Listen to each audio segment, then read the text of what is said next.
Much has been written about developer experience, the strategies to cultivate it, the requirements to achieve it, but speaking as a developer myself, I'm confident that once you boil down all the articles and advice into an implementation strategy, maximizing developer experience really simplifies down to one thing, which is reducing bullshit tasks to create more deep work time. Now, in this video, I want to set our sights on a more subtle but insidious time sink, which is the accounting for what's getting done is sort of the quintessential I don't spend much time on that task that people really do spend quite a bit of time on once you add up all the various contexts where it is important to know things like, number one, annual reviews. You're usually spending 1 to 3 hours of preparation, a good chunk of which is deriving what the biggest projects from the last year were.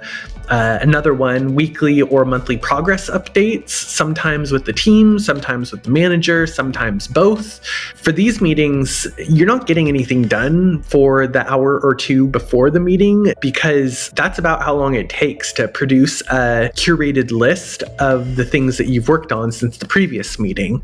And the third context is the customer change list.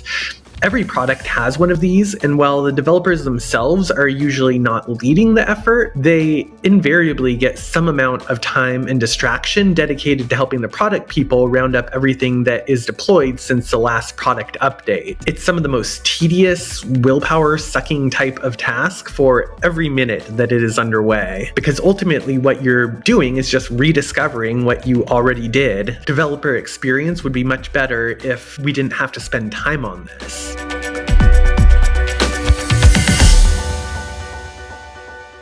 So that's why I think it's significant that as of this month, our company GitClear is set up to allow developers to automatically generate visual, interactive changelogs permanently free for up to a few repos. So what does automatically generating your own personal changelog look like in practice? Well, it's pretty simple. It looks like remembering to take a screenshot and paste it into a web page every few days.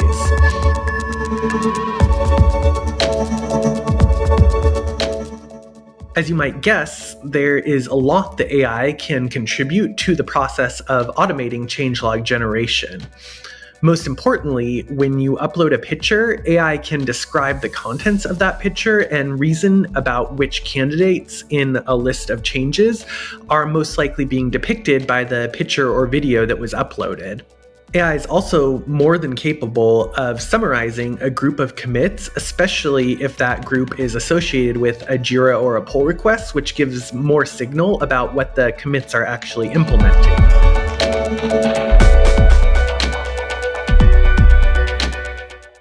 The hardest part of this auto changelog generation is deciding which commits should be combined together. By my estimation, I've been working on this problem for the better part of 6 years now to build a set of heuristics that can decide when commits are related, like whether lines from a later commit revise lines from an earlier commit, or whether the commits both involve files changed in the same directory. These heuristics combine developer progress into groups of work that are usually about 3 to 5 days in size, since that is about how often the average developer generates enough progress to be screenshotted and described as a meaningful unit of change.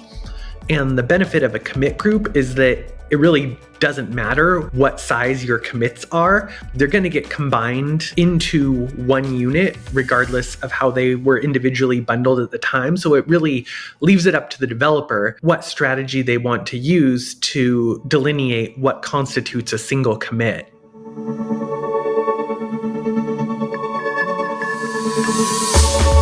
Assuming the developer pastes a screenshot of their work every once in a while, there are at least 3 different sources of truth that can be combined programmatically to describe what change was implemented. You have the description that AI extrapolates from the uploaded picture, the commit messages that form the work that's being shown, and usually you have the title of a Jira or pull request, if not both, when those are referenced by the commit or the branch. Now, honestly, since automated changelogs, which we're calling Snap changelogs, just launched this month, they're still too new for me to say exactly what percentage of them are going to be able to be auto-generated from combining AI data sources, but I would not be surprised if it was 75% or more, since AI is already pretty good at generating one-line summaries of commit groups. The sum of all this data signal put together means that developers should finally be able to shake free from what I would call one of our most tedious intermittent tasks. Take the time that is saved not reviewing commit histories and apply that to deep work programming instead, and that seems like a reliable recipe for improved developer experience. So I hope you will come give it a try and help define what the future of this feature could be. Thanks for watching.